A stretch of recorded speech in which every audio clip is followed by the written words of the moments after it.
Welcome back to Mr. Gian's TESOL Adventures. So last time we talked about the use of literary devices. This time we're going to read a book. And it's not just any sort of book. It's a book that I read as a kid myself. It's an all-time classic, The Outsiders. So before we get in The Outsiders, let's discuss what we're going to go talk about. So our objectives for today, we are going to practice intensive and extensive reading skills and writing techniques. And we will also describe the key story elements in The Outsiders. Now, for those of you who don't know what story elements are, we will help you, all right? And at the end of the week, we're gonna assign you into a group of 4, and you each have a chapter that you have to read. Now, we're all going to read the first 5 chapters of The Outsiders. But each group has to get a different chapter and they have to write a 2-paragraph summary. So our main goal with this is that you are able to get story elements and we can make summaries based off them. And within that, we can also make inferences. What are inferences? Inferences are predictions that we can use based off the information that we have.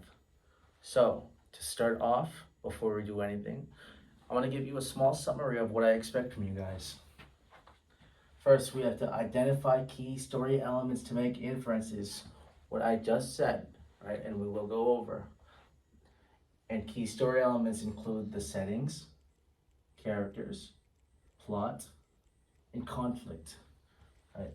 We must know those elements to understand the characters and the story more.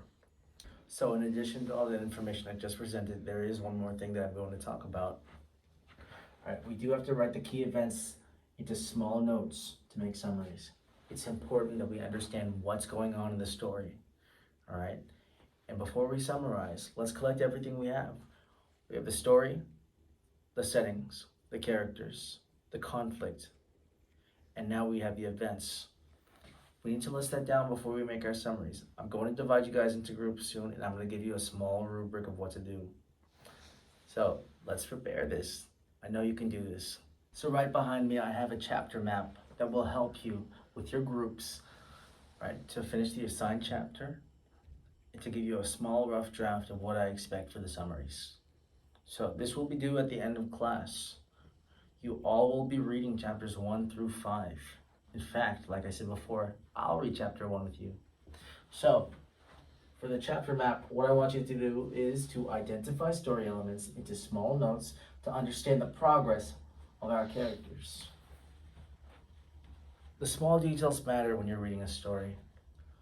You need to understand what's really going on, and you have to predict where the characters might be going.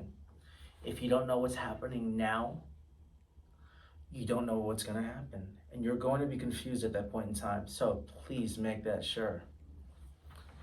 So, next point is to create a list to form structure for assigned chapter summary. Yes, I'm very sorry, but I do want a list of all the notes that you've written down before you write the sentences.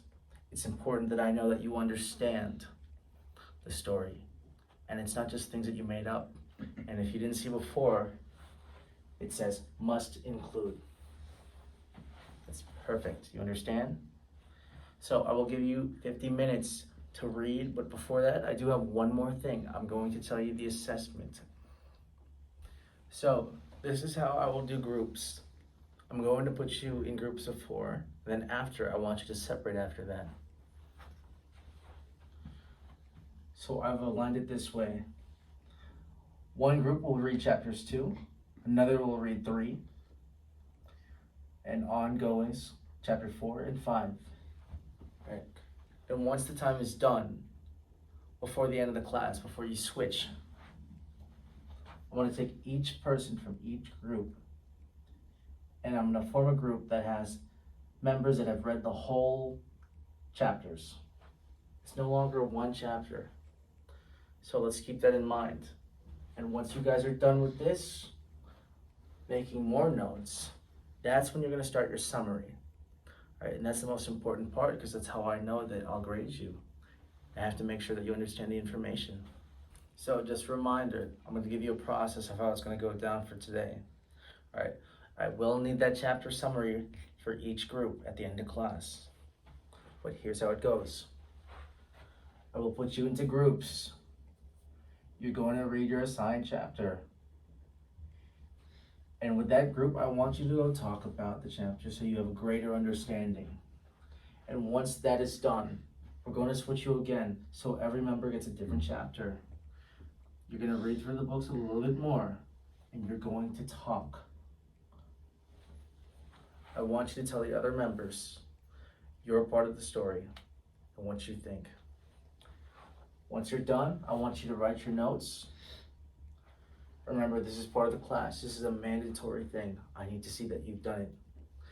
And that's when your groups will finally write their chapter summaries.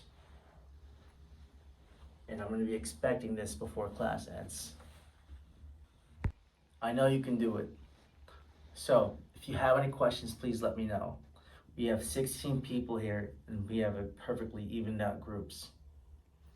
If you have any questions, come to my desk.